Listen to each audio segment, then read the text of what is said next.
Hello guys! Welcome back to my YouTube channel! Ngayon, ituturo ko naman sa inyo kung paano nga ba gumawa ng Skype account. First, punta lang tayo sa Skype. Pindutin lang yan natin yung add another account. Then, pindutin lang natin yung no account, create one. Dito guys, pwede natin gamitin yung ating phone number or ang ating email. Ako, ang gagamitin ko ay email. And then, get a new email address. Ayan guys, maglagay lang tayo ng name.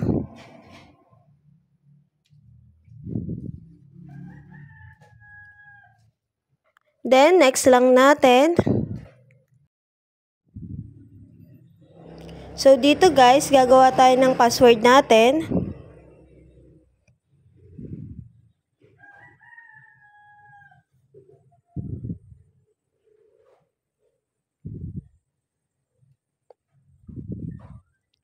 Ayan guys, pag okay na, next lang natin. Lagay lang tayo ng first name and last name. Then, next. Lagay lang natin yung ating birth date.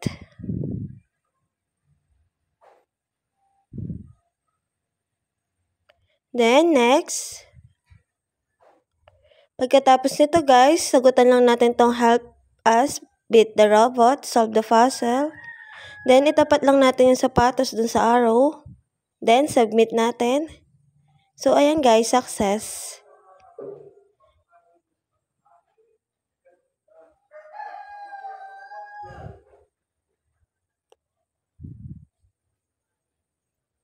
Ayan guys, i-continue lang natin siya.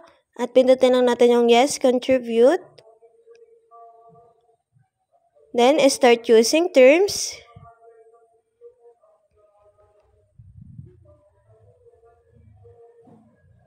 Ayun guys, ito na yung ating Skype account.